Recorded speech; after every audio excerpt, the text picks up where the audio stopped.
शायद इससे पहले उत्तर प्रदेश और हिंदुस्तान की तारीख में कहीं नहीं हो रही होगी। लोग जो प्रधान हैं, पुलिस प्रशासन की तरफ से उनके ऊपर रिकवरी के नोटिस भेजे गए। जो पूर्व प्रधान हैं उनको ऑडिट करने की धमकी दी गई। जो राशन डीलर है कोटा सस्पेंड करने की धमकी दी गई। और जो कॉलेज चला रहे हैं उनके कॉलेज पे ताला लगाने की बात की गई। और यहां तक कि कुछ हाजिजवान साहब के रिश्तेदारों के यहां भी ताला डाल दिया गया।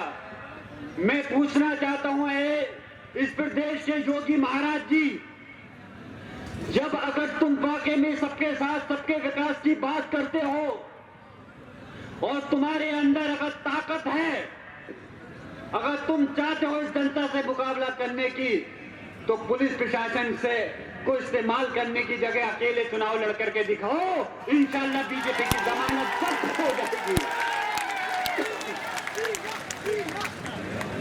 यहाँ की जनता डरने वाली नहीं है। अल्लाह का करम है, आप लोगों का एहसान है कि आप लोगों ने दादा मोहतरम भट्ट साहब को भी 5-5 बार सांसद बनाया और मुझ नाचीज को भी एक बार विधायक और सांसद बनाया। इंशाल्लाह यहाँ की जनता डरने वाली नहीं है।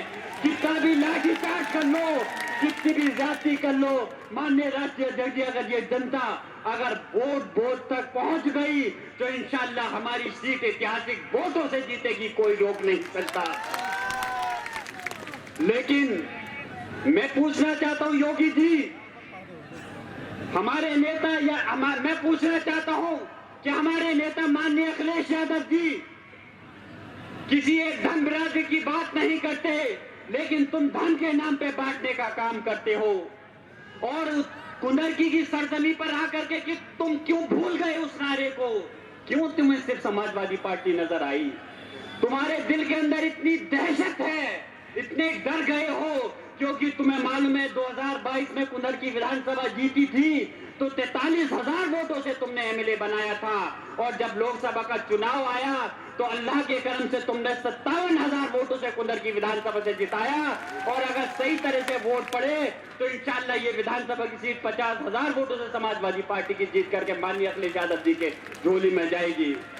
मैं अपनी बात मुख्तसर कर रहा हूं और आप सब लोगों से ये गुजारिश कर रहा हूं, याद रखना ये जुल्म ज्यादती लाठी डंडे का पुलिस प्रशासन का इस्तेमाल करेंगे, लेकिन ये चीज भी याद रखना कि जिस तरह से लोकसभा के इलेक्शन के अंदर दादा मोहतरम भट्ट साहब की गैर मौजूदगी में, माननीय अध्यक्ष जी, मेरा पहला इलेक्शन था 2024 का लोकसभा का, लेकिन मेरे वालिद मोहतरम ममलूक रहमान भट्ट साहब और मैं जब वोटिंग वाले दिन निकले तो चाहे डीएम हो, एसपी हो या सीओ एसपी से सब लोगों से मुचैटा हुआ, लेकिन अल्लाह का करम है समाजवादी पार्टी के सिपाही होने के नाते हम उनसे दबे नहीं, मुंह तोड़ जवाब देने का काम किया था और उसी की बदौलत हम ये लोकसभा की सीट जीते।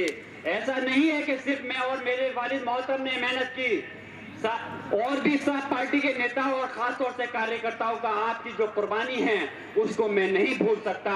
और आपसे फिर से दरख्वास्त करता हूं कि आप लोग अगर फिर से एक हो गए तो इंशाल्लाह किसी माई के लाल के अंदर हिम्मत नहीं है जो ये समाजवादी पार्टी की सीट को आपसे छीन सके।